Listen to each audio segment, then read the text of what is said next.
right down here through the neck. You'll see the scar right through the neck and over to the heart. Dumps into the heart.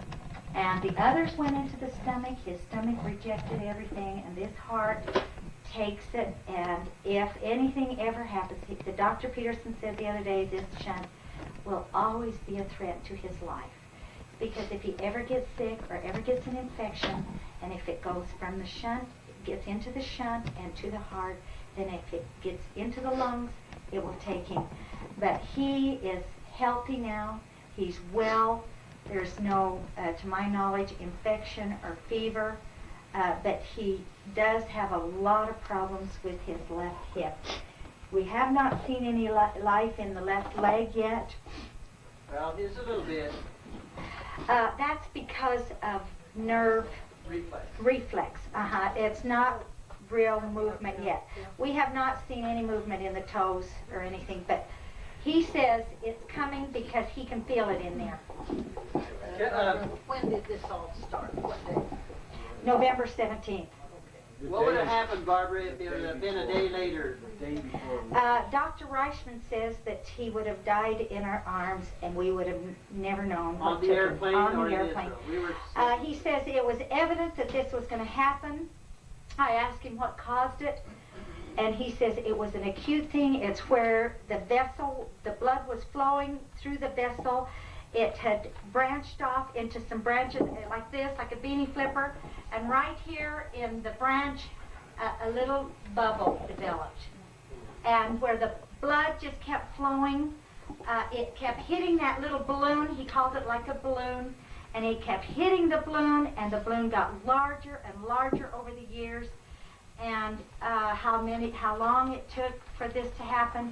And then on November 17th, that little balloon ruptured. And they're rare. Most all of aneurysm patients die with just the aneurysm. But I think there is purposes to be accomplished. Jay's got another mission ahead of him. My mission is to assist him. And I'm grateful for this opportunity. I can't tell you how grateful I am. And Bernie and Sarah and Jay and I are going to work this out together. And Bernie's going to move to Utah. Don't tell us. With all of his kids. If I do, I'll move up there and attend with Jay. I'll help you out, Margaret. Well, his back's not already broken. Sometimes Jay's leg bounces, Barbara. Yeah, that means he's uncomfortable. Oh, okay. And he's hurting. Oh, okay. But he'll never complain. But I've put a new tape in there now. Thank you, Barbara and Jay. Oh, that's fine. I think, like Beth, I think all of us want a record of both of these tapes. They're very faith-promoting. I can see why you could do so much good in the conditions that you're in. I reflect back on the conditions that I went through from the plane wreck, and it's actually been a tremendous attribute to me as a teaching process, and I use it often. But as members of the family, the Lord hasn't promised any of us that we wouldn't have problems, that this body of ours wouldn't fail in certain parts. But He has promised us that if we're faithful, He would help us through them. He would help us through them.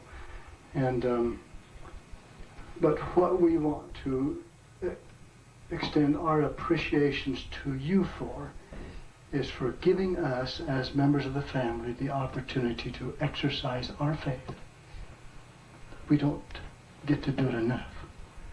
And I have a feeling, a strong feeling, that the Lord, when something happens to people in a ward or in a family, I think that the Lord capitalizes upon that and makes sure that as many people as possible benefit from it. And so we offer to you our thanks and our appreciation for the privilege of exercising our faith. In our family prayers, it is always mentioned, little David always mentions Sarah and Jay. Always does in our family prayers, and it's great. Well, we need it. Yes. Well, I've been seeing that Sarah and Jay's names are in the temple in the Salt Lake. All levels. Mhm. And making sure they're, See, see, this is added faith and added strength that we need, and we appreciate it. Did you have a question, Bob? Yeah, I just wanted to mention that on the trust fund that was set up, I just talked to Barbara before we came over here, and so far there's been a little over 14,000 into the trust fund from both sides of the family, from the ward, from the stake, and the counselors have come in really well too.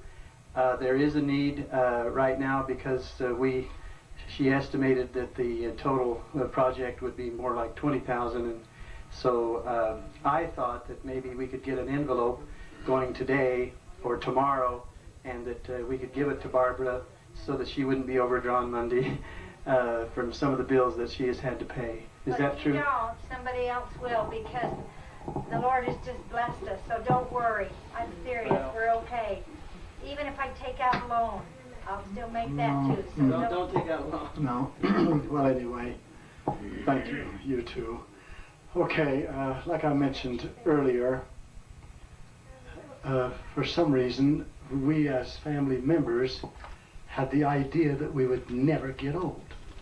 That we'd always be young and vibrant and able to do things, to run and not be weary, and to walk and not faint. But somehow these physical bodies do get old and they wear out. And so I have asked our brother Jay to give us some things and some feelings that we can do to better take care of our bodies in our older age. You know, we forget it. And I catch myself, and poor Joyanne, she tries to watch me a little more than she ever has, but I catch myself just totally wore out as I walk around and enjoy the beauties of the place that I have fixed up.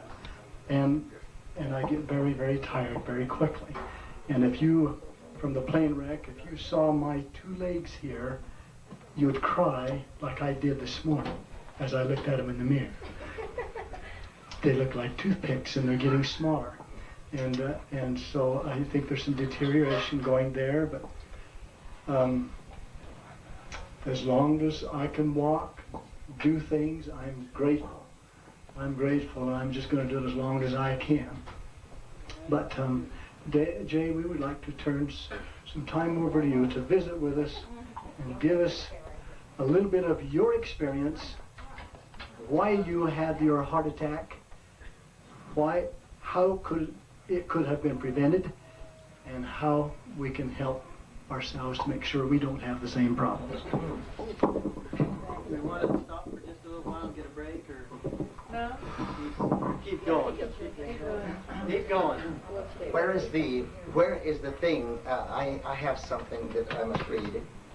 Where is the stand? Yes, please. We'll be right back. This has all been so strangely beautiful. We'll be right back.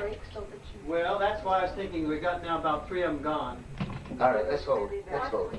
Let's hold. What I have is very important too. Yeah. Let me shut this off. I'd turn it off. How you doing, Bill? They'll be back. Bill, They'll be back. You need your... you got it tips. I want. It doesn't hurt to have it run. On hold. All right. The green light is on.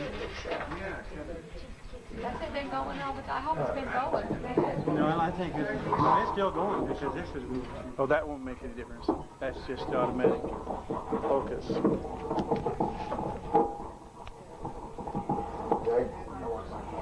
Sure this is going to be modest. Modest? I want to try.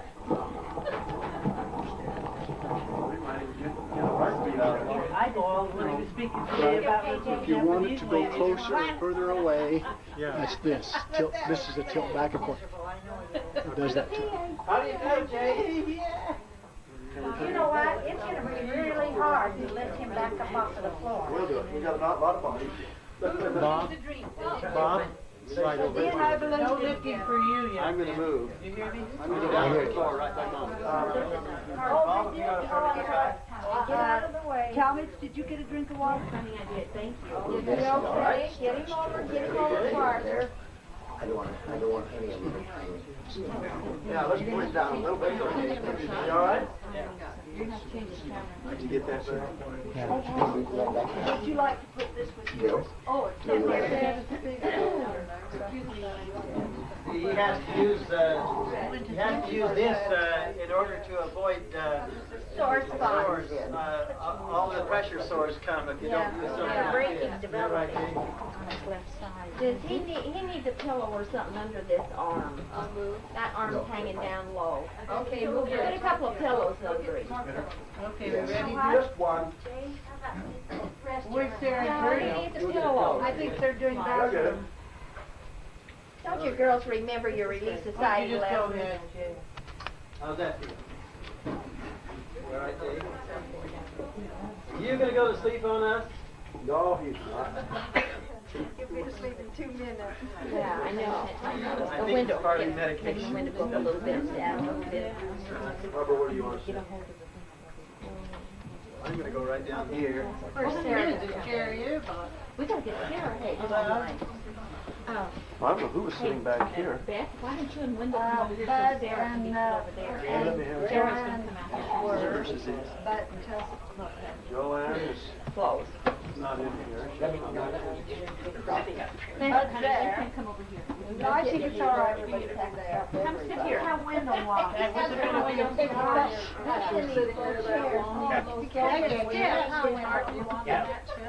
You wanted a chair, Wendell? No, it doesn't matter. I can sit right here. Well, just so that your head, we might have to have you cut your head off. I'm sorry, Ron, I stole your chair. You're just fine. Where were you enjoying going to sit? I don't know. Honey, that's supposed to be burning Sarah's. Is Sarah doing right now? Now they want Sarah carried in here. She wants to lay down too. Oh, okay. Oh, put her over there, honey. Put her over there. How about Put her over there. Too short. It's too short? Well, how are we gonna get, you know, lay down with Jay and But I mean, that might not be too short. No, for her, she can put her head up on the pillow area. Did not. The left camera. Her head bothers the camera. Yeah. Let's move this chair right that way. Sarah's wheelchair. Oh, they can carry her.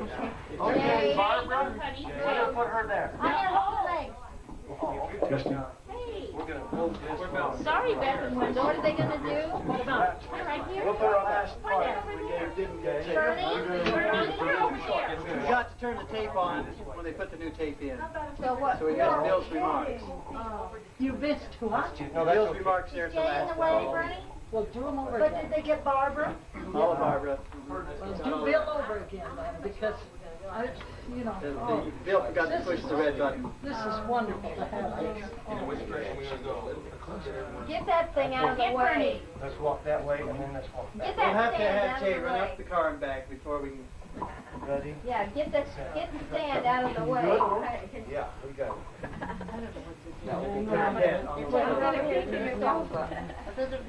Yeah, give Barbara your legs. Got your legs. Oops, let me get out of the way. On 3? I wouldn't do that to you on 3, honey.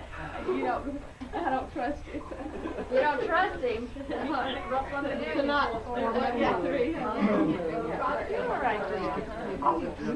Barbara, are you going to be comfortable? Yeah. See, if you feel her legs, they're cold and they're just. But I don't mind it. Feel me rubbing them?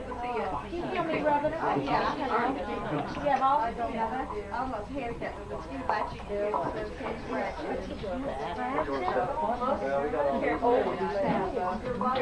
If you sit, go ahead and have a seat there now. We got all this. Put a one blanket on. I It's not time.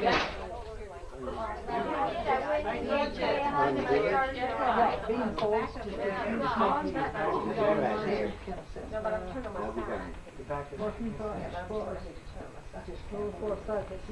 Are you comfortable, Jay? Here, Are you comfortable? Yeah, exactly, warming up? Well, all of you are learning an awful lot, the conditions that they're in, and they're slowly crossing paths here. Well, we've Jay's going one way, and brothers and sisters, we've gotten Jay and Sarah in comfortable positions now so that they can enjoy the rest of our meeting. Push you a little more. I'm going to repeat a few things that I did because the tape was turned off on the last part. But we want to, speaking of all of the members of the family, we want to offer our sincere appreciations for allowing, for Sarah and Jay, for allowing us to exercise our faith in their behalf. It has not done a lot. Conditions happen, some things happen in wards, giving us the opportunity to exercise our faith. But the Lord hasn't promised any of us that we wouldn't have problems, that these bodies wouldn't give up and deteriorate. But would you remember that He has promised that if we would remain faithful, He would help us through all these things, like He is helping Barbara and Sarah and Bernie and Jay. We appreciate that. Like I mentioned earlier, we are getting old, each one of us. Our bodies are wearing out. We're not as young as we always wanted to be and acted like we would be. I remember not too long ago in another family reunion, we were out, and I remember seeing Jay here, and I've got pictures of it. And I don't know how old he was, but he was at least 60 or 65, but he had a bean flipper there, and he was just beating in on something. But you know, our youth and our young attitude is still with us, and I think that's important. But we are getting old, and so I've asked Jay to spend a little bit of time with us to let us know how we can better take care of our bodies in our elder age, and maybe a little bit of his experience as he had a heart attack, and to make sure that we don't go through the same thing. Jay.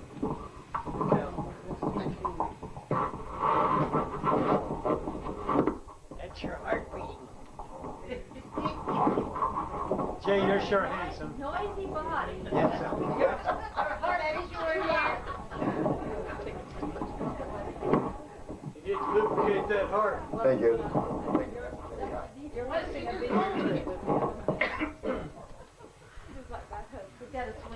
This has been so, how does that read? very good. This has been so strangely beautiful, so strangely sad and heart-wrenching and strangely wonderful. And my situation doesn't even seem to fit in. When I was called, or when I was written a letter asking me to talk on health, a certain spirit took over, realizing how it was with me and how it is with me. And I researched that idea that hit me, and I have that. Perhaps you will forgive me on its seriousness.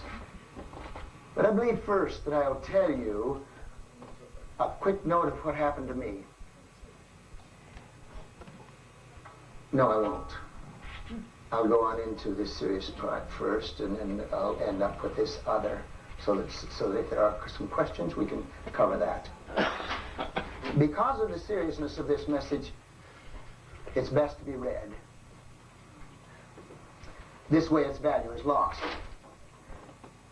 Stress is a #1 cause of illness today. That and arguing with yourself. I mean your spouse. Or bumping yourself. Things of that nature. Things you do throughout the day. Or otherwise.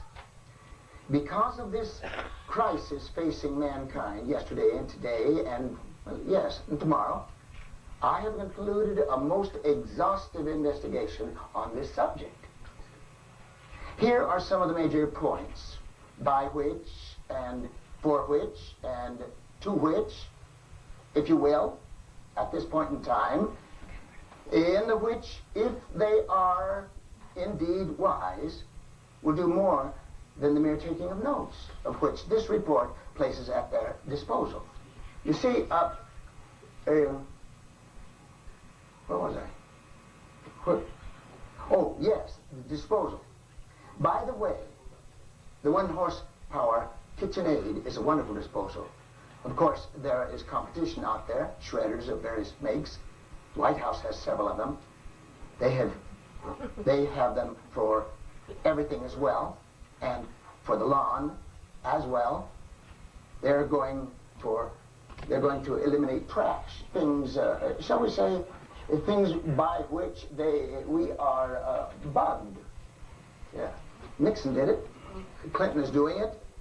I think most of the important people do. Really, quite a few VIPs. A disposal eliminates stress. Now remember, stress in your life.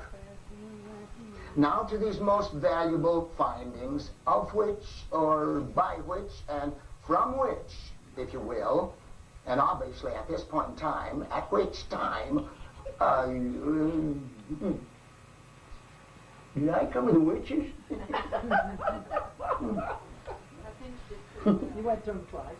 I've been learning and practicing from the college kids. I hope that you can see it. But you know, getting lost like this is a symptom of something. It's possible I forgot. I think I did once. Day before yesterday, Flo and I were in allvids, in the grocery store over here by Holiday. We bought a few things for the house, for the kids, for ourselves, and we went up to the place to check them out. And the only money I had in my pocketbook at the time was a $50 bill. I handed it to the man. He started working on it. And Flo says, "Honey, we left Cricket in the car." That's our little black Pomeranian dog. "I left Cricket in the car. I'll take these and go out and see how he is." So she took the groceries and scooted. I gave him the 50. He was working on the change and handed me the receipt. And I moved around the end. He started on the next customer. I put my change in my billfold, and I says, "Where's my groceries?" I saw no sack. "Where's my groceries?" He says, "Who was before you? Was it a woman? Was it a man?" It was a man. He says, "Doris, come over here. Yeah, I need your help." He says, "Go out quickly in the parking lot and see if you can find that man. Did he take his groceries?" And so I I stood there patiently watching, and all of the other tellers were watching to see that things were going to get taken care of. She's zoomed out the back doors looking for this man that took my groceries. And so I was just patiently waiting. Pretty soon Flo came in, this door over here. She says, "What are you doing? We're waiting, me and the Cricket." I said, "Honey, did you take my groceries?" All of the tellers were waiting for the answer. Did Flo take my groceries? She says, "Yes." "Well, wait, how much longer are you going to be?" I apologized to the man. They all smiled and went back to their work. I went on out. These are things you have to watch. He won't go into the store that store again. Jay, I have a pamphlet on how to improve your memory. I forgot where I put it though. Yes, good. Yes. Now to the results of this exasperating report. This exaggerated report. This exhaustive report. It says here, number 1, if you see your hair thinning out and moving back and loading up your comb, don't panic. Don't panic. This may be normal. And don't waste your money on these expensive ointments and shampoos. Buy stock. Yes, in hair pieces. Really, truly. This will do 2 things for you. This will keep the cash flowing. And face it, we all need cash flow. And it eliminates the stressful task of finding a safe place for all of that stagnant bread. I mean money. These are smelly stressful times. Number 2, when you go up or down the stairs. It makes no difference how many steps there are, what directions you're going, and you forget why you're going. Keep the problem to yourself. Merely ask yourself for the answer. Dee says, your concern is, do you know which way you were last pointed when you forgot? I say, far more important than which way you were pointed or what you forgot is to answer. Always answer, but never argue. Never argue. Let me see, I lost my place here. It's someplace here, I left it. Yes, right. Remember stress. Stress. It's a bad one. Number 3. Over the years, there is a normal change in vision to a point in time when your eyes need help. We wear glasses. Not a thing to be alarmed of. It's normal. But if you have lost them, keep cool. Yes. Remember how your example affects others. Simply brush your eyebrow. However, do it casually so as to not expose to the others what you are really doing. Remember stress, yours and theirs, and by whom it is noticed. Now, number 4. You're at the bottom of the page writing on another of your important subjects, a document or a letter, and you're at the bottom. I think I mentioned that. Yeah. You haven't said all that you want to say. What are you going to do? Here's what you do. You write an important word at the bottom of the sheet. And it's usually done over to the right-hand corner. That's over here. That's over here. At the end of the sheet. Write the word O-B-E-R. This will stimulate the memory at a handy time, and it reduces stress when you read through your work. It's good for your health, too. It saves you. Number 5. With the multitude of day-to-day interruptions we had in life, and life's not always easy, we occasionally need help from headaches, pains, this, that, and for this help, we rely on the pill. Usually 5 of them, 1 for each of these fingers. Oh, of course I know that's a thumb. Don't you think I know something? Now, back to relying on the pill. The pills, 5 of them. If a problem should arise at an acute moment in time, an interruption that destroys your normal routine of thought, perhaps the bread gets caught in the toaster and is smoking. Toasters aren't flawless, you know. Made in America, that kind of stuff. Or a buzzer goes off. Now this can really get to you. This buzzer goes off with absolutely no indication whatsoever of what it was set for. That will shake you. You know, life is full of unpredictables. Simply place your day's supply of pills in a neat little row. That's first. Put it in a place where there's traffic, so that you can notice them from time to time. Then, so that you don't neglect your good example in case someone should see you, you do the second thing. Put a toothpick between each pill. That's important. That way, the toast can go ahead and burn. You protect yourself and your vital count. And when all of your pills are gone, you know that you took them all. And your example in planning is good. It shows forethought, organization. Neat. Yet, you may experience a bit of concern over the cost of the toothpicks. What with your pill separations going on every day, on and on. Keep in mind, the whole world needs cash flow. And get this exciting part. This procedure, procedure allows for recycling. Yes. Oh boy. And we all know that the world needs recycled. Not just cash flow. Now, don't forget the purpose of this whole procedure. Use the toothpicks over and over. That's the way, in that way, they are there. Isn't this a beautiful way to be patriotic and save money? It keeps down the stress.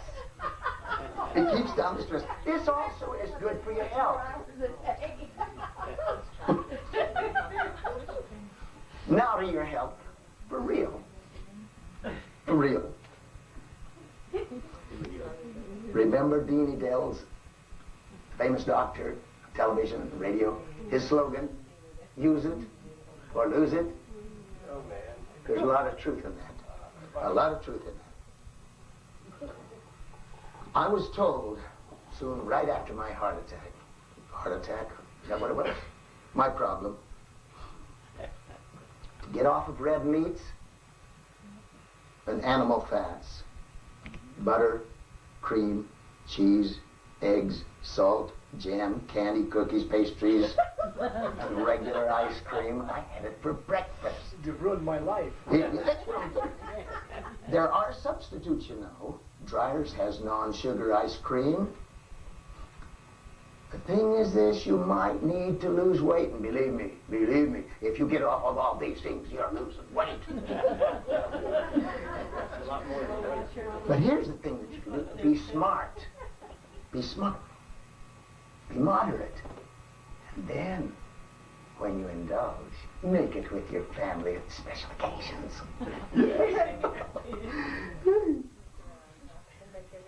I was told that we must keep down, I don't know these people, keep down LDL. Some way, cholesterol and triglyceride and glucose got in the act. That's to keep those down. Whereas also to keep these fellows up. HDL. Maybe the doctors will know. HDL. With proper diet and exercise, these clean out the pipes. And that's what all of us need from time to time. I've been threatening to stick up a station across the United States, not for cars, but for people. Just plug in, swish the pipes out. Good for another 50,000. Pardon me. Rheumatoid arthritis, runaway heart, are effects of lower immune system. Diabetes, thyroid disease called Graves' disease, are often in people, same people at the same time. They attack the immune system. Most serious diseases go with bloodline. Diabetes, hyper and hypoglycemia, and rheumatoid arthritis are in ours, the Packard lines. Let's tell our children, and remember this important part, diet and exercise. Diet and exercise. Did you get it? Diet and exercise. And you'll feel better, you will think better, you'll remember better. You might be able to save on the toothpicks a bit. Diet and exercise. Yes, I could have avoided mine, I think, but I'm better off now than I was before. I was experiencing angina every day. When I take the cricket, that's this little Pomeranian, out for a walk, run, each day, I would feel angina, pain in here. It'd build up, and I'd slack off and walk till the pain went away, and go again. Up, down, up, down, up, down. But I wasn't, I was a Packard. Before that, it was Carter's, comes out of Mom's side. I wasn't paying attention to it. I was going to be smart and prove that I'm macho, I can handle it. A little exercise didn't hurt anybody, right? Right. So here's what happened. I went into an exercise. Now, I was on the bed. Flo was in the other bedroom. I was on the bed. I went into this exercise and do a lot of sit-ups and arm movements fast. I didn't stop when I got angina. I just kept going because I was behind about 3-4 days, maybe more than that. I was behind about a week in my exercise. See? Now I want to catch up rather quick. We Packards have a tendency to do that, don't we? Yes. So I didn't stop. And when I wanted to stop, I couldn't stop because this kept on going. And I did what I had previously done on a runaway heart. I took a big, deep breath and I bared down real hard, like I was in the bathroom. And it didn't stop. I ran quickly, while I still had a little bit of smart about me, ran quickly into my walk-in closet, and I got me some of the nitrostat. And I stuck 2 under my tongue, went back to the bed. What is that? Nitroglycerin. Nitroglycerin. And it's supposed to give the heart a charge, and it's a temporary fix until you can get in there for some help. It has saved a lot of people's lives. It takes away the angina. But these 2 pills didn't work. So I stuck 2 more in there, and they didn't work. And by that time, I was wet all over. I was perspiring. And I called Flo. And I'm often calling Flo, find out why I went upstairs or why I went downstairs. And so she wasn't paying any attention. I called again, I said, Flo, get me to the hospital. And she came in and saw me sort of yellowish gray and all wet, scared her. She said, I'm calling the ambulance. I said, no, help me get these garments either off or on, do something so I can get into some clothes and get me to the hospital. She said, I'm calling the paramedics. My garments was right around the hips. When the paramedics got there, that's where my garments were. And there's too many curves to get the gurney up there to get me. So he says, if you got a little oak chair, by that time Ron, my son, second son, was there. So he hurried in there with one of these small little maple chairs, sat beside the bed, and they were scooting me off onto this little chair. And this black guy to my left, I slid my arm around his shoulder, and I said to him, listen, I got too much to do for to go now. You guys got to take care of me. He said, with an attitude like that, you're going to be all right. So in this chair, they took me outside, down the driveway, and the whole neighborhood there was watching to see what was going on. Jay Packard's being carried out half naked to the ambulance. But all the way to the hospital, this black guy was whispering nice little messages into my ear. You're going to be all right. You're going to be all right. When I got there, I'm telling you, the operation was on right now. They already knew. They were all set up. Everybody was there. And they cut me down here in the groin and started shoving a pipe in me, something in me, and said, now listen, this will hurt a little bit, but don't pay any attention to it. We want you to hold your breath. No, above all, don't hold your breath. Don't grunt, don't strain. And he's killing me. He shoved that thing in there, and it did a ring around the rosy, up into my heart. Really. It sounds like an unbelievable story, but this is true. He got in there, they're watching two television screens up here on the wall. Not me. I'm trying to keep from holding my breath, keep from bearing down. It was hurting. The one guy said to the other one, said, there it is, just ahead of us, little farther, there, let's give it to it. And then the other fellow that was going to give it to me said, now this is going to hurt for a little bit, see if you can't stand it for 10 seconds. So he started pumping something up. I heard it, and at every pump it was hurting more. It was killing me. And he wants me to be quiet. Don't hold your breath. Oh dear, it was hurting. Only 10 minutes, believe me, I was counting them off. 10 seconds. And I breathed a sigh of relief when it reached the 10 seconds and the pain went away. He started all over again. Oh man. But then, just before he went in that next time, all the pain was gone. All the pressure was gone. And I knew that this changed and would start beating normal. And they went ahead and gave it the third time anyway. And then they finished up with me. They were in the meantime talking with Flo, giving, I guess, some instructions or bringing her up to date on what they were doing, what happened. And they rolled me into the recovery room. And then's when the ball started. I had a good time in that recovery room. I was their star patient. The only problem I gave them was I kept trying to raise up to tell stories. You get your head back down there. You lay down. I don't want you to pick up nothing. Yeah. She calls me motor mouth. I go to the hospital and all the nurses will be around his bed. Good time. On second day, this cute little live wire blonde came in there. She was probably in her low 20s. She says, I'm supposed to interview you. And I says, well, I know who I am. Who are you? She says, well, I'm so-and-so, and I'm supposed to interview because I am training from paramedics to become one. I said, okay, fire away. And I raised my head up. And somebody from the doorway says, get that head back down. Well, we got going on our talk, and she was asking questions and writing down answers, and pretty soon she got so excited. She says, I promise you, next Sunday I will go to the church right down the street from where we live. She says, there's one in my area, I promise I'll go. I said, okay. We had the best time. We kept drifting off the subject, and then she'd say, listen, I'm supposed to ask you questions. And we'd get back on the subject again. The next day, two big, tall gals came in, one dark, one grayish.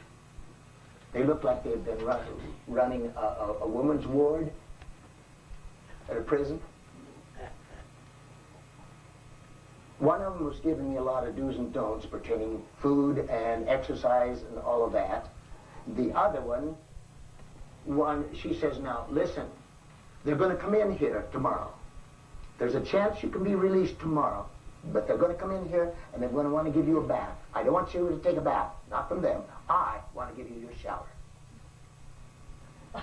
She said, now, if they give you a sponge bath, that is all right. Go ahead, that's all right. But I want to give you your shower. And I listened to all that. And I was wondering, believe me, well, then everybody else is gone. Tomorrow's here, and this gal comes in to give me my shower, and she informs me, now I want to give you your shower. And I thought, oh, for heaven's sakes, I have heard this right. How am I going to tell this to Flo? So she started out, she said, now when you get in the shower, there's a seat there. I don't want you sitting down. I want you standing up. I don't want either hand above your shoulders. I don't want you picking up anything. And I don't want you sitting down. I want the foot to come up to you and you wash it. Then you set it down. I don't want you bending over for any reason. Do you understand me? I said, yes. Now, go ahead, take a shower. And she laughed. And I felt fine again. She gave me my shower. I had a fun time. But since all of that, I've had no pains, no angina at all. So here's what I watch very carefully: is my amount of exercise every day. I have to build up my heart rhythm to 17 to 18 beats for 10 seconds, and hold it for 20 minutes. I blend into it. I blend out of it.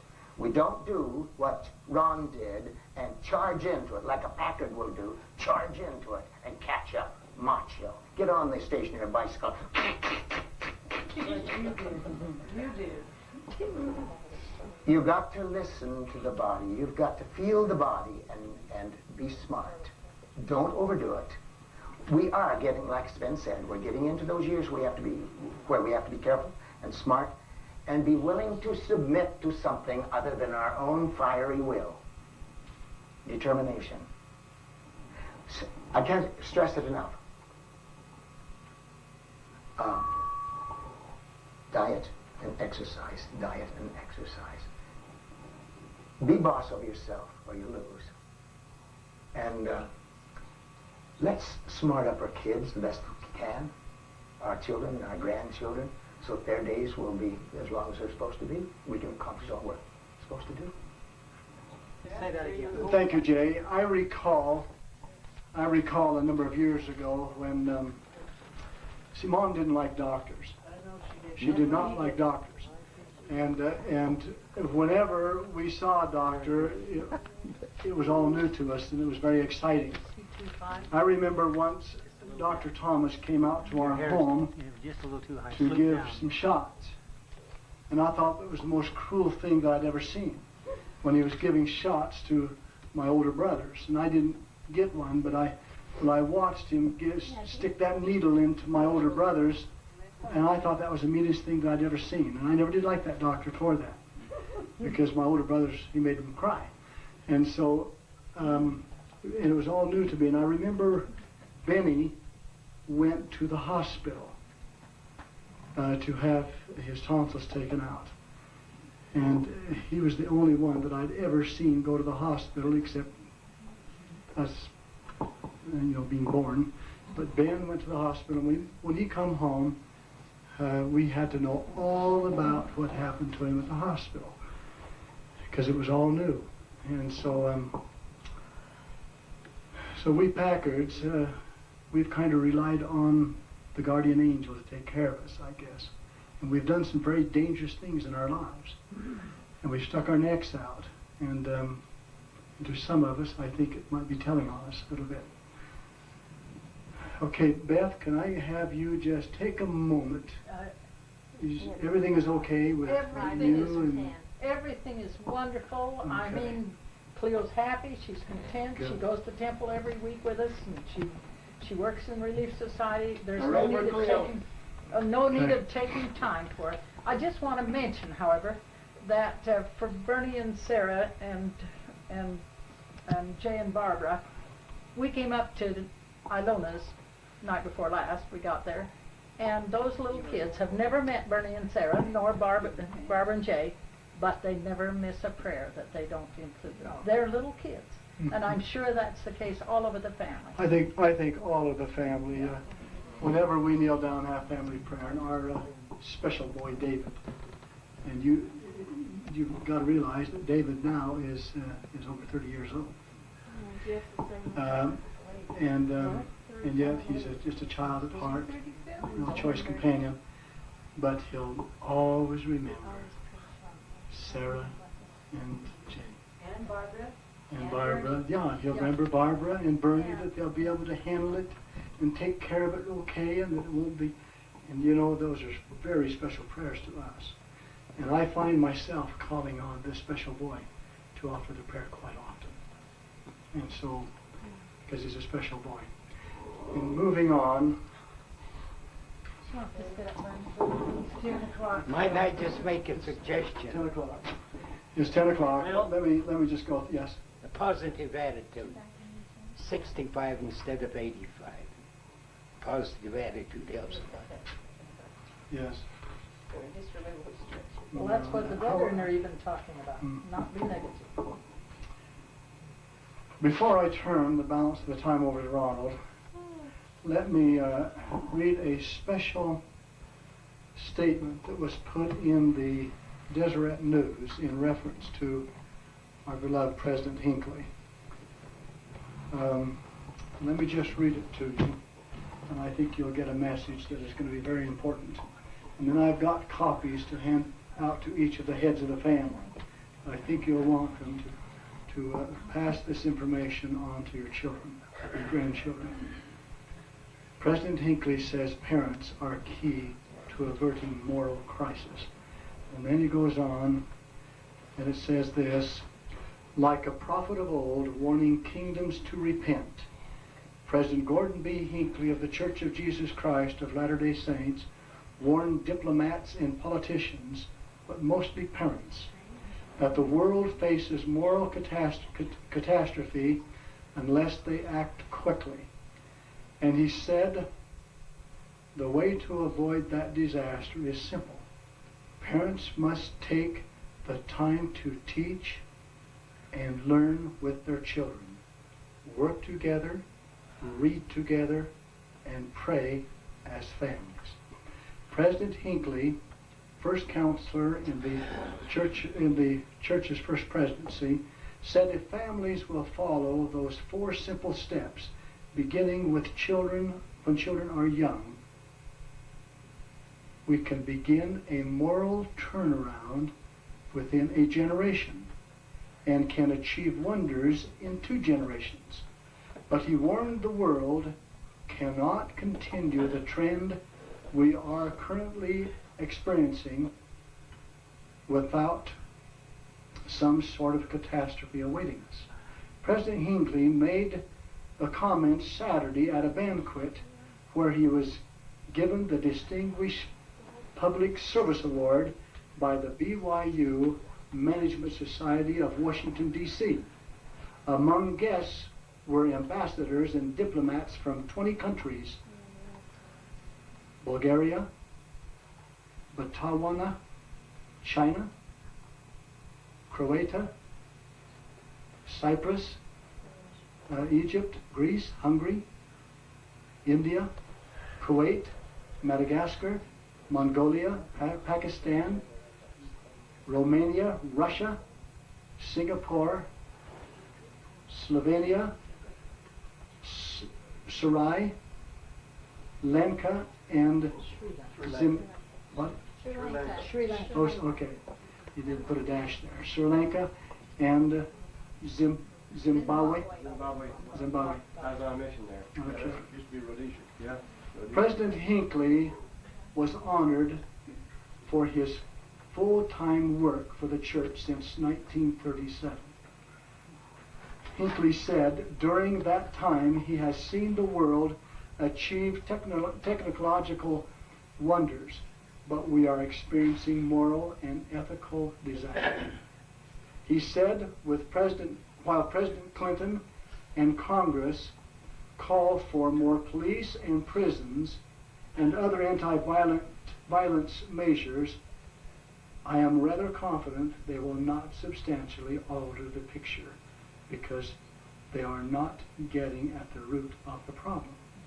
President Hinckley said strengthening families would get at the root, and that families should return to the days when they read, worked, and prayed together, which resulted in learning responsibility and respect for others. A troubled home leads to a generation of troubled children, he said. President Hinckley also warned that families must take the lead to make any moral turnaround. There will be little of help from other sources, especially public schools. They have largely abandoned the teaching of values. He said the church can be a help and can do wonders if the government will leave it unfettered, and said churches may become among the last great reservoirs of values. President Hinckley said that better teaching by parents could help show that all people are children of God and should be respected, which could vastly reduce the discrimination and end such crimes as date rape. He said Yugoslavia probably dissolved into racial civil war because too many families for generations taught hatred instead of respect for other groups. He said more reading could expose children to higher thoughts and values that are found on most television. Than are found on most television shows, and said he decries the filth, the rot, the violence, and the profanity that spew from the screens into our homes from too many shows. He urged parents to keep the TV addiction by reading more and being more selective on the TV. President Hinckley said he worries that by ignoring traditional values in modern life, we are slipping back into the jungle. What article is that, Bill? Before If we could have you Before we go, why don't we all go into the other room for a minute for just a little break, and you'll let you change him right here. Or you can all go down together. And we want to get asking questions and so forth and keep him going. Well, before I get into that, I want to just take a little bit of time to thank all of you for helping as we organized this. I think we were ultimately inspired as we changed it from January to this conference. To you who didn't get the word from me that there was a change, my sincere apologies. We thought we had informed everybody, but obviously we didn't. I want to thank also the committees that helped to organize it. Bob with the activities and organizing this meeting and all the other activities. Bill, of course, and his family have done a magnificent job of arranging the food service and so forth. You might be interested to know that they have their own little still in the back for that brew that we drank tonight. It was excellent. And then I want to tell you that this has been an absolutely exquisite evening. I've attended, Gene and I, as many of you have attended all the sessions of conference. This is like a sixth session of the conference, only it was the very best session of all. It was absolutely the most inspiring experience I've had in a long, long time. I've wept a lot this week as I've sat through conference and come down and visited with Barbara and Jay and Sarah and Bernie today and others. It's been a weepy time for me, and I'm all wept out, perhaps, but it has been a glorious, glorious evening. I am convinced, absolutely convinced, that love in our family has been its hallmark. Each of us, in our own way, have the kind of love that we've heard Bernie and Sarah express, and Barbara and Jay express tonight. And that makes us a rather remarkable family. Let me tell you, I've been with the brethren for the last 3 days. Met with President Monson and other brethren before the conference began. And then many of the brethren, as Bernie will attest, comes up to Gene and I, and they express their deep love and appreciation for our family. They know who we are. There's people all over this church that are influenced by Packards and families of Packards, and they know who we are, and they know who you are, and in all parts of at least this country, people are being blessed because of the love that we have for one another and in our family and the rather unusual family we have. And yet I'm also persuaded that we have not any of us experienced the final love story that is to unfold in our lives. I'm convinced that as much as Gene and I have felt love for one another, and we've felt this love permeate into our children and into our grandchildren, that we have yet to experience our great love affair as Bernie and Sarah are now having, and as Barbara and Jay are now having. And really the greatest love story is yet to be written in most of our lives. And that's really probably to prepare us for the coming, for the time that we are ready to leave. I think that we are really moving as individuals, as couples, as families, as we get older and as we experience these kind of experiences. I think we're moving more toward a Christ-like life in our personal lives. I am. Since July 16th of last year, I am absolutely convinced that I am much more Christ-like now than I was before I had my little experience. And I think that's really what we have to learn how to do, is to have these kinds of experience and become more Christ-like because of them. I really am impressed with what's going on. When I was a bishop, and many in this room have been bishops, I didn't pray for members of my ward to have these kinds of experience. You wouldn't do that. But boy, I loved them when they came, because the spirituality of the ward just grew by leaps and bounds when we had a family in our ward that were having these kinds of experiences. I mean, they just made a Zion out of our ward. We just felt like we were ready to be taken up sometimes when we found our sisters and our brethren totally enmeshed in somebody else's lives. It was wonderful. And our family is kind of feeling that having that opportunity right now. And I think it's doing things to this family. It really is. Good things, the right things, some things that probably we couldn't get any other way.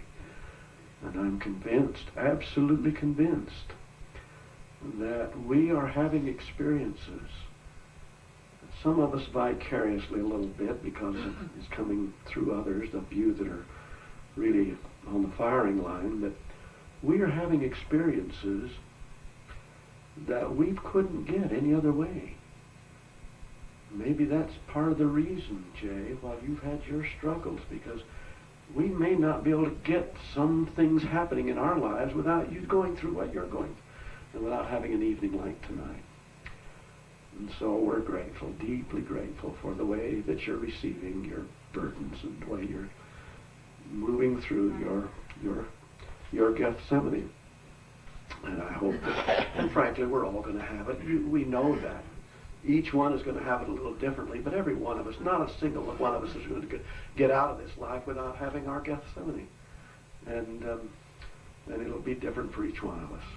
But I hope the way we accept it, and the way we live with it, and the way we deal with it, the way we use it to improve and spiritualize and develop Christ-like attributes, I hope we'll all do that the same way.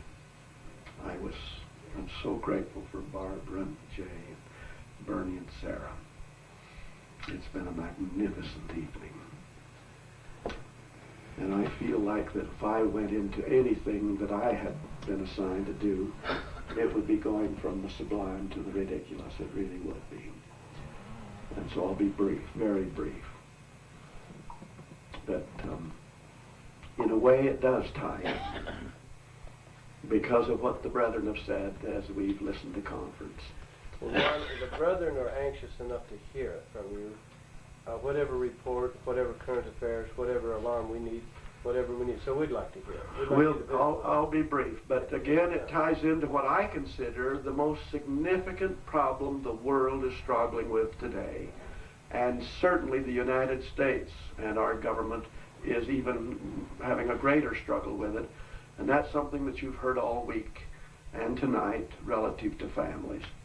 There is no question that the biggest problem that we have in the world today is the deterioration and the total almost abandonment of our value system.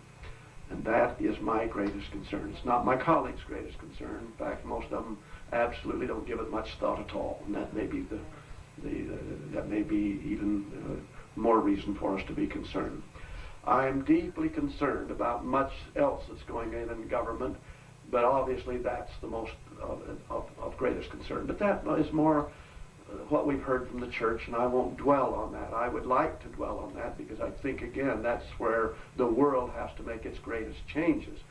But that's not the area where our family needs to make, or the church needs to make its greatest change. So I won't dwell on that tonight and talk about things that are probably not quite as important, but are deeply important to us and our future and to the future of this country. I'm just about 3/4 the way through a book that I've been reading. In fact, it's out in the trunk of Don and Kenneth's car where our luggage is, in my briefcase. It's called Bankruptcy 1995. I believe that the message of the book, it's written by Figge, Henry Figge, I believe, is a world-renowned economist. I believe that the message of the book is absolutely on target. I believe the timing may be a little bit off. I don't think we will have economic chaos and catastrophe by 1995. That's just next year. But I do believe that if we do not change the direction that this country is going, and that the world is going, because if this country goes down economically, the world goes with it, no question about it. I am absolutely persuaded that and I'm not an alarmist, I never have been. Juan would be, more so than I am. But I have not been. I've always looked for the positive side of our government and our country, but now I am beginning to be deeply, deeply worried. I believe that if we do not change the direction we're going with our economic policy, we're headed for national bankruptcy unequivocally. There is no question about it. Now, we may have the courage and the ability to make the changes that have to be made. I have to admit to you that Bush and Reagan, as much as I admired and appreciated them and loved them as presidents, and I worked with them rather closely, were not able to bring about the changes that this country was demanding. The deficit went up substantially under Reagan. The debt went up in a huge manner under both presidents. So I can't lay it on the Democrats. I can't lay it on anybody. It's just that we have not been able to get it done. I ran for office about 11 years ago, or at least for Congress, for the first time. We were alarmed during that campaign that we had reached a $1 trillion national debt. And it's the national debt that is the accumulation of all your annual deficits. The annual deficit, that is the amount that we spend in government over and above what we take in government, is your annual deficit. And that added all together over all the years, as far back as you want to go, has added up at that time to $1 trillion. A huge, huge debt. One that was of great alarm 11 years ago. In the last 11 years, we have increased that debt through annual deficits to where now we have a debt of about between $1.5 and $0.75 trillion. In other words, we've more than quadrupled that debt in the last 10 years. If we continue to add to the debt through annual deficit spending at the same pace that we have the next decade that we have the last decade, we will have a debt of about $12 to $15 trillion. The interest on the current debt, that is on that $4.5 trillion debt, the interest that the government pays on that is now sucking up about between a fifth and a fourth of all the revenues that come into the federal government from all sources. Your taxes, corporate taxes, fees, and all kinds of revenues coming into the federal government. All added together, it takes almost a fourth of those revenues to pay just the interest on the $4.5 trillion debt. If you have a $12 to $15 trillion debt, that will suck up about 35 to 40% of all revenues. And we right now do not have more than 15%, more than what we're now spending. We do not have more than 15% of discretionary monies. All the rest of the budget is going out to entitlements, to required payments that the Congress really doesn't have any options or choice. They simply are automatic payments. The debt is one of them, or the interest on the debt is one of them. The entitlements, which all your social network programs are a part of it. The military, there are contracts out to build military hardware that extended over, say, 5 to 10 years, and those contracts have to be paid. And at the end of the 5 or 10 years, you have a piece of weapon system, high-tech stuff. The federal employees that are employed to run the government, your military employees, those are automatic payments that we don't have choice on. We can cut maybe a COLA, a cost of living increase, but essentially those are huge chunks out of the budget that we can't vote or change or really alter to any great degree unless, again, getting back to the book, the bankruptcy book, unless we change the direction the government is going. That means that we'd have to readdress deficit, or rather readdress entitlements. We'd have to reevaluate our military commitment. We'd have to in other words, we'd have to change the expenditures of this country, of this government. Heretofore, we've not had any even show of a willingness to do that. And it's not just a partisan issue, although we try to make it a partisan issue back there. It's a bipartisan problem, and it truly is a country's problem.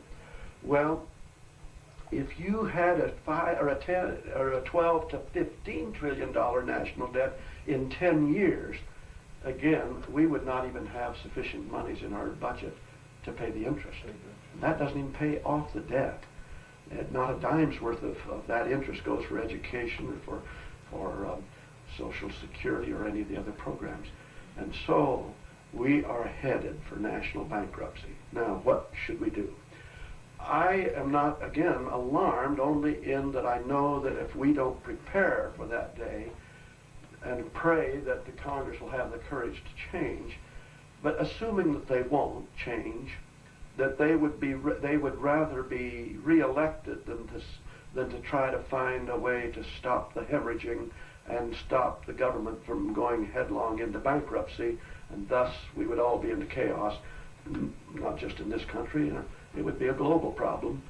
Then if we cannot muster that kind of courage, then we will find that we won't change the direction we're going. That means that you and I have got to prepare for it. I don't have any magic or insider information relative to what you should do but I should say I cannot conceive that debt will work to your benefit. I would have to say that you would be wise to follow what the brethren have been saying for some time. Church, for the most part, has not paid a great deal of heed to it, but that is, get out of debt and stay out of debt. The only debt we ought to have, if we, at our age, it would be perhaps some residual debt on your home. I don't believe there's probably very much other debt. And some of you probably got your home paid for. I hope you do. And I hope you'll hasten the day when it is, if it's not. But I think that you ought to, because you could lose everything. When things go down, they'll go down quickly. I do not expect it to be a long, lingering bankruptcy that'll be filed and then fought and then debated. I think it'll go down without Congress even being aware of what's happening. It could happen on a weekend, because all you'd have to do is have a crumbling of the stock market, and people could then go into almost crisis reactions, and before you know it, it's done. It's done. There is no way that the banks, the government, or anyone could bail it out. We are so heavily in debt. We are in the process of bailing out so many different areas now that there's no way we could absorb a major crisis. And therefore, your property, your home, could be the only thing you could be left with. All your other investments could disappear very easily and very quickly. And frankly, you'd be much better off than most Americans and perhaps most people in the world if you had a home that you didn't have to make heavy payments on. You'd probably be able to survive better than the vast majority of the citizens of the world. And so that would be my major counsel to the family, is do whatever you can to get out of debt and help your kids and your grandkids get out of debt. And then spend very, very carefully. And don't go into debt for anything you don't have the money to pay for, or that you don't need. And then I'd just follow what the brethren have told us relative to preparing for emergencies. Keep your storage, and be willing to live off from it. I could talk to you about health care. I could talk to you about welfare reform, all of which is on the docket for this year. I could talk to you about the crime bill and a variety of other things that we are going to be addressing this year. But I can't tell you anything that's probably more important than that. I'm on the Appropriations Committee now. That's the committee that spends the money. All the rest of the committees, they authorize the spending. They determine where our priorities ought to be. But it is our committee that decides if we're going to spend it on those priorities or not. I'm seeing a little bit of daylight, a tad of hope in my committee from both parties. Mainly the Democrats, I give them credit right now, because frankly, we are seeing probably a more concerted effort to address the deficit and the priorities of spending in the government than I did even with Reagan and Bush. And I think the reason is because partisan politics gets in the way of making the right decisions in Washington. It happens all the time. And up to this point, before President Clinton went in, the Democrats had a majority in both the House and the Senate. They were not at all willing and would actually sell the country down the tube, really. They would rather see a recession in California and across the country that we've already trying to climb out of now. They would rather push the government or the country into an economic crisis than to give President Reagan a victory or something that would give him a plus. The same with Bush. And thus we were never able to get the agenda that we had through because they had the majority in both the House and the Senate. And we couldn't pass what we thought was a correction of the direction. With Clinton now in office, and to be honest with you, still with a majority in the House and the Senate among his party, they can get things done without our votes, frankly. Now they're having their struggles, and you read about it all the time. But they are very much aware that if they're going to change the direction, the economic direction of this country, they're in a better position to do it than anybody has been in the last 12 years. And I believe that's true. Some of them are really trying to make that effort. I give them credit. I will be there to help them. I'll vote with them when I can to bring about those things because many of them are Republican concepts and rise, frankly, and should rise above partisan politics anyway. So that's really where we're at. I believe that you watch probably this year and next year, I think will be barometer years for you to watch. And if we have not made significant strides and genuine strides in reducing our deficit spending, then I would be very much concerned if I were you. What about where we live? I would, and ask me if we're making that genuine strides, because you will read in the papers and the media will report that we have brought our deficit from $400 billion this year down to, say, 350, and then the next year down to $190 billion. And I'll be able to tell you whether that's smoke and mirrors or whether it's genuine reductions. See, there's some favorite tactics that they're already starting to use. Those who want to continue the spending because they feel that we can absorb it. There are some genuinely people that feel in the Congress that philosophically feel that we have such a remarkable resilience in this country in terms of GNP, our ability to produce commodities and goods, and that when you take our deficits and put them in the context of that huge machine that produces in this country, the best in the world still, that therefore we don't really need to worry about that deficit because our ability to produce will offset that. That is bad policy. But they, in order to help them fulfill that policy, and they genuinely believe it, they're not just... Well, it's worked so far. It has. Sure. And so they genuinely believe that there isn't the worry. That they will then, in order to camouflage that huge deficit to allow the people to feel a little better, they are now proposing that we take many of the big spending items off budget. Off budget. The health care, huge package that the Clintons have introduced. They're saying about $100 billion a year more than what we're now spending on health care. But the real people that know the facts say it's closer to 100 or to 250 to 300 billion dollars a year added to the existing deficit. You take that off the budget, that one item alone, and you can change a $400 billion deficit to $150 billion just like that. One item off budget. That's all smoke and mirrors. And it all adds to the debt at the end of the year. It will all be added to the national debt, but they will show it as a modest deficit or even a deficit reduction from the year before. And that's what they will do. And they're talking now about taking that off budget, even Social Security off budget, and a few other big ticket items.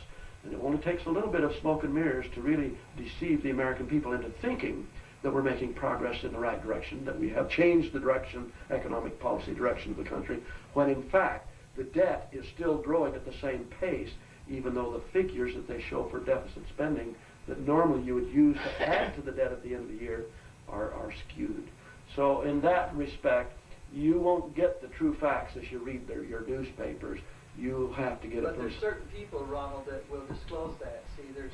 That's correct, and that figures that we believe that we can have access to the actual I figures. was going to ask, why can't there be somebody in the know come forward and speak to we the people and tell us the We truth of what's happening? try, but the media is in the pocket of those that want to deceive It's like and want to cover, because they also are very, very they don't want to cut back on our social spending agenda, because they are socialists, many of the people in the media.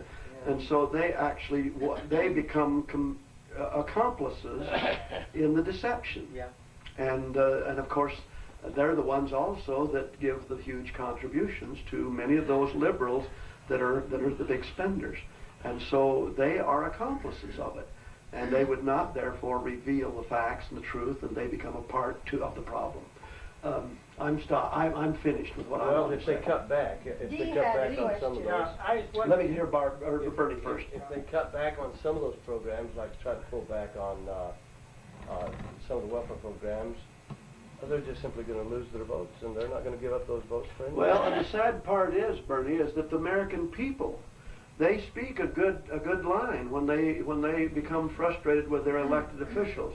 But the fact is that group after group are saying essentially, we need to make these cuts.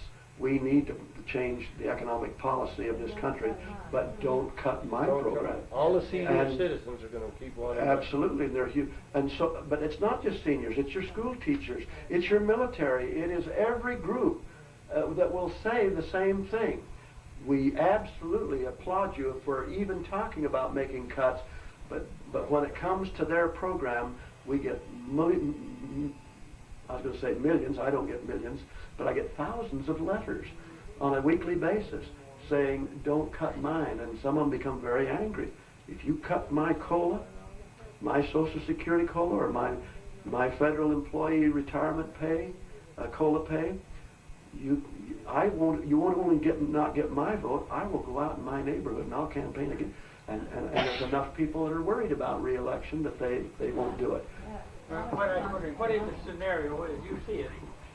If the government does go bankrupt, in other words, they can't pay their investors who have invested their money that the government owes to, and then what would happen? What would you say? You'd have absolute chaos, and it would be quick chaos. It would be a collapse in a matter of just days, perhaps, but certainly not longer than weeks.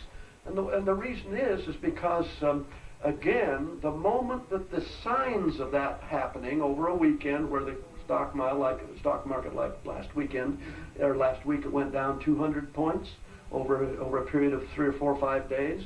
Now that it bounced back, and I'll only use that as a possible scenario. It bounced back on Thursday, this last Thursday, and gained about 9 points, which sent a message of stability.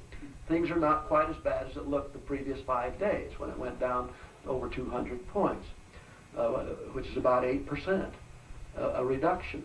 But if the banks or the creditors would have said on Thursday, the day before Good Friday, this last Friday, if they would have said, we're very, very worried. So when the banks open Monday morning, that's tomorrow morning, we're going to have them closed because we think that there could be a run on the banks. All the creditors around the world would begin to be alarmed.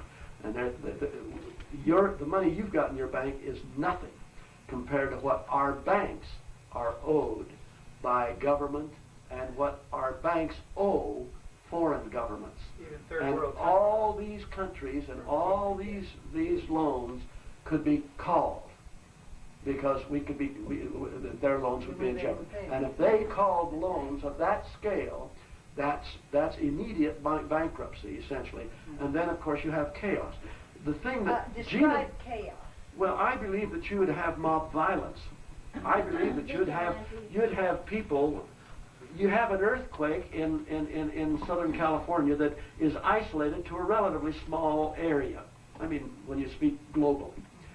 You have floods, and we had people running on stores in Southern California to get water. And they would go up and wait in line, and they would reached the point where it was almost mob violence in some instances just to get 2 bottles of water. Now, most of the cases, it was well done. People were polite and kind and recognized that this was not the end of the world. Social Security But they check could, and then you could have Social mob Security check violence. stopped, millions of people Gene depend and on I, for instance, we have really nothing except really when we retire our our retirement program that we build up by being in Congress for 11 or 12 or whenever we hang it up. It'll be hopefully a little longer than that. But if the government goes bankrupt and our home is not paid for, You're hurt. I can't rely on my government to give me what I've earned, but I haven't got a government left that can pay me my monthly payment. We'll be out And there where will all I be? I will be out there looking for survival just like a good part of the world. Everybody on Social Security will be They will not get their checks because the government will have no money to send out. Government workers And all your retired government people, your military retirement, that's the chaos. And when they start to lose their homes, when they start losing everything they've got, The banks can't take people, all the homes people back. have already demonstrated that they will become animals. People become animals under those conditions. Everybody will be angry. Ron, Those homes could probably remain, and people may be able to live in them, depending, but you're at the mercy of someone else.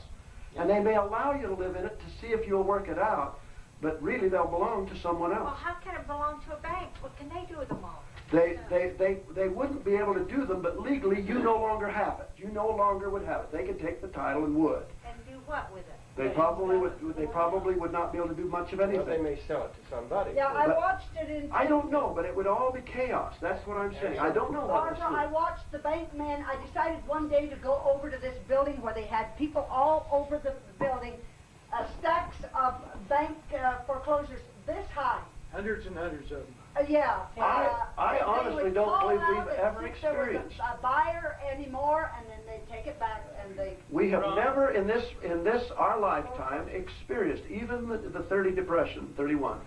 We have never experienced anything like what would happen under these circumstances. It would be so complete, so total, so chaotic. Anger would There were still people that had property, that had things. Even our folks were able to survive it during the 30 Depression, the early. Yeah. But They this lost time, all the money they had. They People- lost it in the bank. but we lived. we live. Well, and people's value systems then was they But- were still good, honest, decent people. Yeah. Today got we a have bunch of mobs. animals out We there have now. mobs out there without the What crisis. happens when mobs come in and take control? They would destroy. Take what they They want would out of destroy. that. The Then thing what do you do that- to under mob violence, what happens? what control do we You have destruction. You don't have people working together to try to build your lives and pull yourselves through. You have destruction. You have them tearing down, and we've seen that over and over again in different Ron, parts of the world. I read not long ago that it's even possible that we would have a military takeover of the government. Well, that doesn't fulfill prophecy. I know it doesn't. It does. Where the government fall apart and there would be no government, there would be mob violence, community against community, somewhat like it's over in Bosnia and those European countries now. I'm suggesting that if, again, we do not have the courage to make the changes, we can delay it perhaps, but I would not expect it to go beyond the end of this decade, into the next century. I don't believe this is the final winding up scene, though. I think these would be just preliminary things that would lay groundwork for other destructive processes. I don't know that we how many understand of by you saw a 2-hour film that was very well documented. It started out clear back in Egypt, went through Nostradamus, clear, ended up with the Revelation, Book of Revelations. But it was extremely graphic about all the predictions, religious and otherwise, all through these years, and they gave what you just described between 1998 and 2000. I saw part of it. Yes, Bud. Well, It was, that was just a tiny part of it. if these things are likely to happen, and according to prophecy they are, then what should each of us do with our basic investments? I don't know that I could give you any real information, Bud, that is any different than what the brethren have given us over the years. What's that? Well, it's of course to store for emergencies, and and to get out of debt, and then to Invest in life. to plan your investment portfolio so that it deliberately will put you in a preferred position when and if this chaos happens. Gene and I are probably more vulnerable than even any of you would be, because again, we've kind of developed our retirement based upon a government retirement plan, which is not a bad one, incidentally. If it doesn't happen, we will do fine. But we certainly intend to sell both of our homes when we hang it up and use what we have in those homes. We have one basically paid for and the other one is about half paid for, and they're both fairly good homes. So we intend to sell those homes when we hang it up and use the money to be free and clear in the home that we plan to live in the rest of our lives. And hopefully have the rest enough money that we will be able to put it in, of course, prepare for the emergency needs that we have, and then try to help our kids get out of debt, and then probably make some very safe investments if we have any left.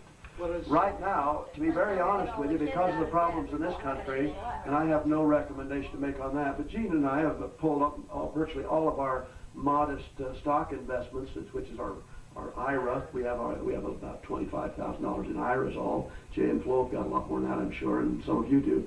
But we've pulled that out and put it in the foreign marketplace.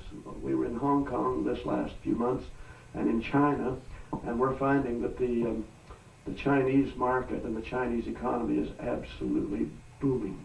And Hong Kong is the conduit through which all of the trade goes through the Far East and the United States and the rest of the world.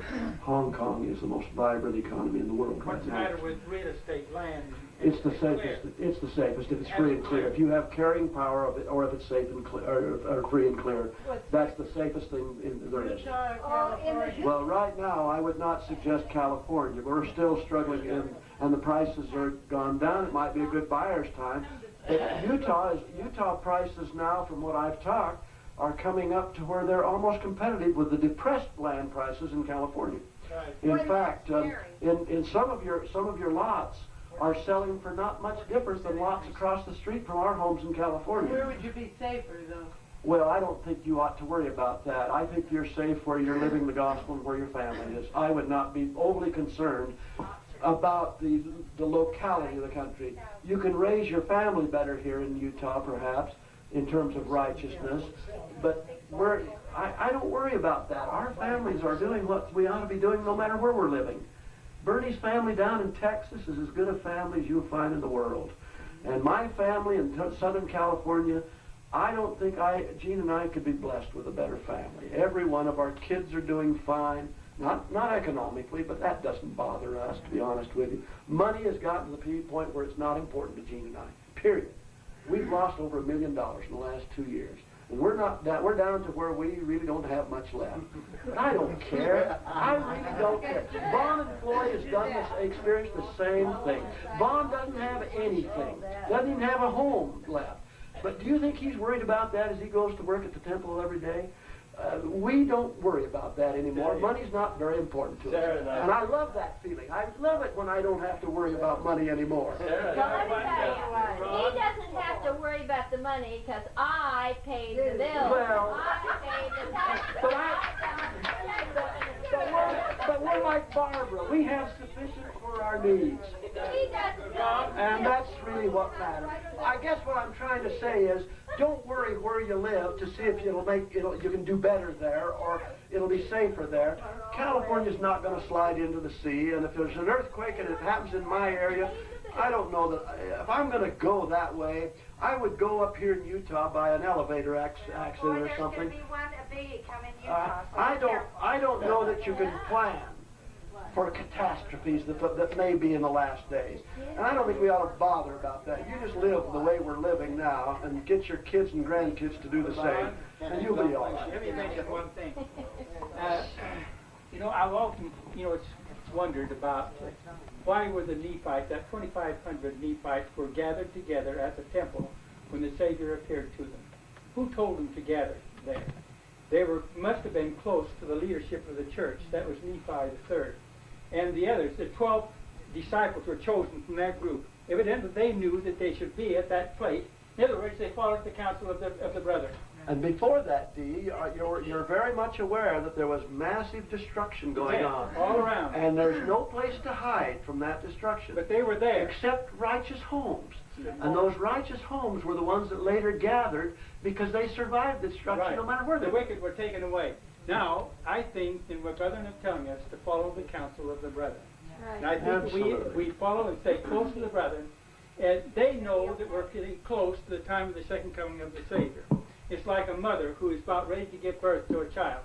She doesn't know the day or the hour, but she knows it's close. That's Bruce R. McConkie. Yeah. She knows it's close.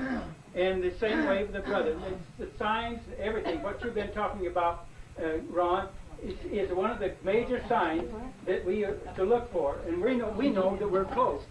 You know, and we don't know the time. Even the Savior doesn't know the time of the day. Let me conclude with a story. Well, let me mention something too, Ron. All right, then we're going to stop. It just might be that this is exactly what we need as a nation and as a world in order to accomplish what needs to be done, is to humble the people so that they can join the church as it's being prophesied.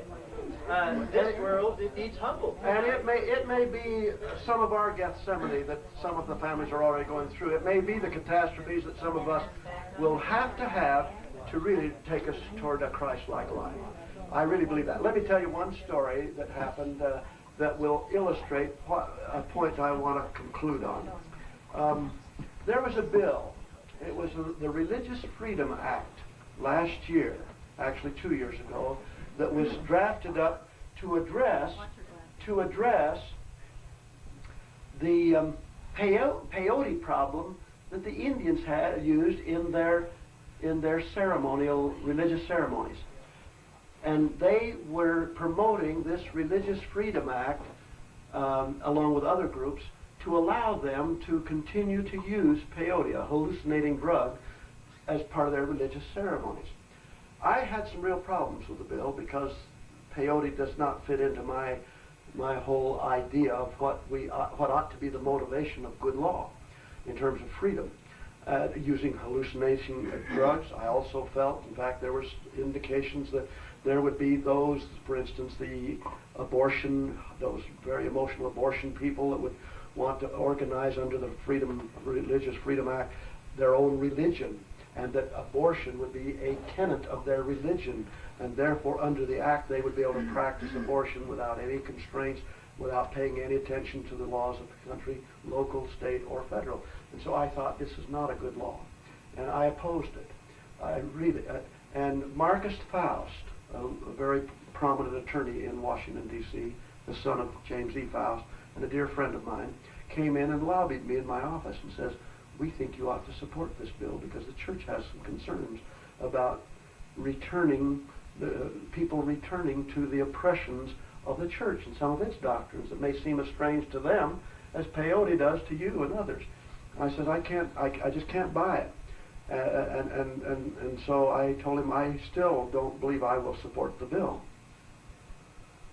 I got a letter about 3 weeks later from the first presidency, first time in my career as an elected official, where I got a letter from the first presidency where the church was taking a position on a piece of legislation. And they were taking a position of support of the Religious Freedom Act.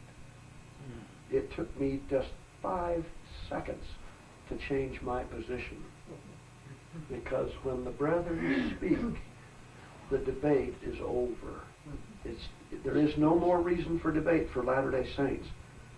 I not only voted for it, of course, later on it passed, but I was very supportive and helped get others to vote for it too.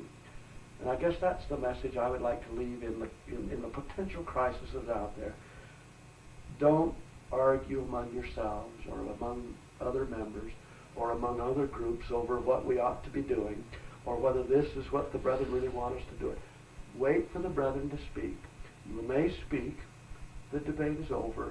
You have your marching orders, and I know Packers well enough to know that we'll go right down the middle of that road. We won't be over on the fringes. We won't be over on this side. We won't get radical on it. We will be right down the middle. And that's why the brethren think that the Packard family is such a remarkable family.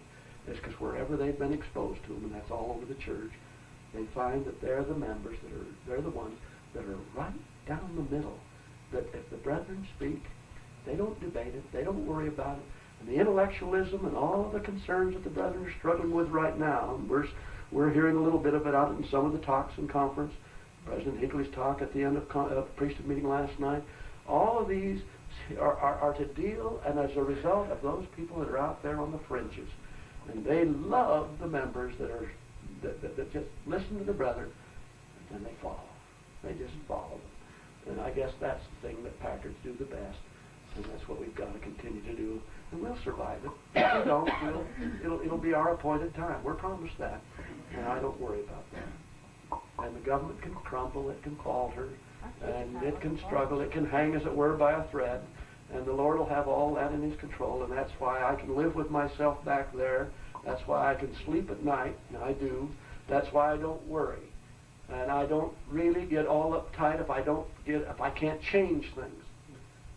Because I'm just there for damage control. If we know that the Lord wants it to happen, how should we react?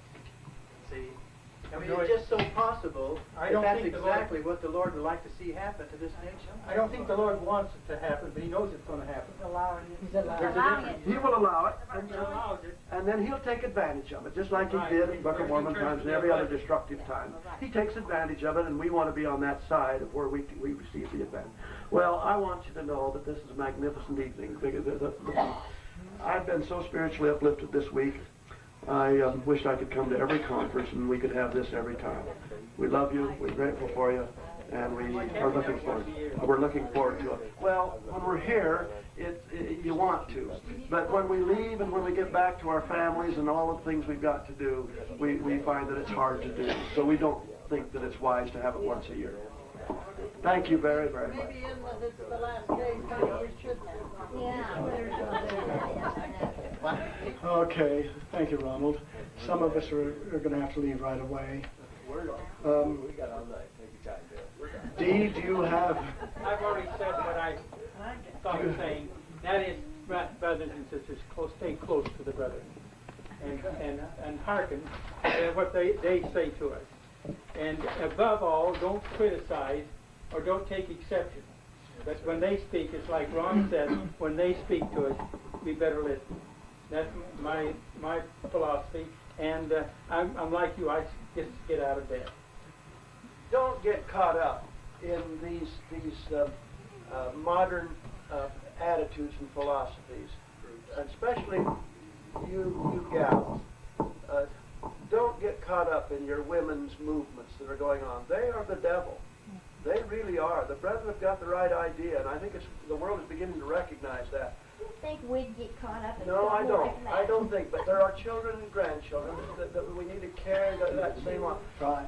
We have really learned that it's very easy to get swayed by some people over into these very fringe groups. They're all of them are very beautifully designed to take them right out of the church, to lose their families, to lose everything that's dear to them. You know, just a comment, a little bit about what Ronald said. Joy and I were reading the scriptures the other day, and we run across one, and then I searched and found it in three places in especially the Doctrine and the Covenants, two by the prophet Joseph. Repeated himself twice in the same chapter, where he says, and the time will come when the love of many will wax cold with no affection. And I have seen in the last while people becoming meaner to people. They're not nice. They're vicious. Some of them are vicious. And I learned a great lesson from this man right here, Jay Kunzler, just recently when he told us of what had happened to him as he was driving down the road, and he became impatient because the car in front of him was driving slower than the speed limit, and was just taking its time. And he says, and he was impatient, and he wanted to go around him, and he wanted to honk his horn. He wanted to swear at him. He wanted to tell him what he thought. Not swear. and tell him what he thought. Tell this person what he thought. And pretty soon there was a place for him to go by, and as he went by, it was L. Tom Perry and his wife just enjoying the afternoon drive. And you know, and I learned a great lesson there, that even on the highways, when we work and meet with people and do things with people, just keep our cool. And we have found it necessary. We have found it necessary to visit with all of our grandchildren and go through that message that our late Elder Ashton gave on bashing. Remember it? On bashing. We have found it necessary to go through that with all of our grandchildren, and of course on the one on pride that President Benson gave. Those two, and just stress to them, let's be kind to each other. Let's us as brothers and sisters be kind and considerate and respectful to each other. Love each other. Let's not let that die ever. But let's especially teach it to our children and our grandchildren. I've heard some say, I have raised my kids, they can raise theirs. That is not true. As grandfathers, I have a responsibility to my grandchildren, and I spend a lot of time with them and help my children with their children. I hope this will be the case. May the Lord bless each and every one of us in our responsibilities. We express our love, Joanne and I, to each one of you. I'm sure you express your love to each. May the Lord bless you, I pray in the name of Jesus Christ. Amen. Amen. I would like to say one or two words. Wendell? I go clear back to Heber J. Grant. And if we would, Joseph, well, I don't remember his comments. And we've got a lot of the tapes that we've bought and reserved. If we'd have followed the church plan, just on little things, starting way back there, this would be a different nation, or the church would be in much better shape. We listen to those talks and they count. Every move that we see taking place in our society today are moves that are destroying our value for life. The sanctity of life is being destroyed in our society by many of these movements. The gay movement, the homosexual movement, the violence, the gangs, all of those are the feminists. They all lead us to a destruction of the sanctity of life. See, Heber J. Grant encouraged the state of Utah members of the state of Utah to vote against liquor by the drink. You know, I'm convinced, brothers and sisters, that if we're to bind Satan, I mean bind him within the ranks of our families and our homes, if we're going to ever bind him, it'll be through love and service. That will kill him on what he wants to do.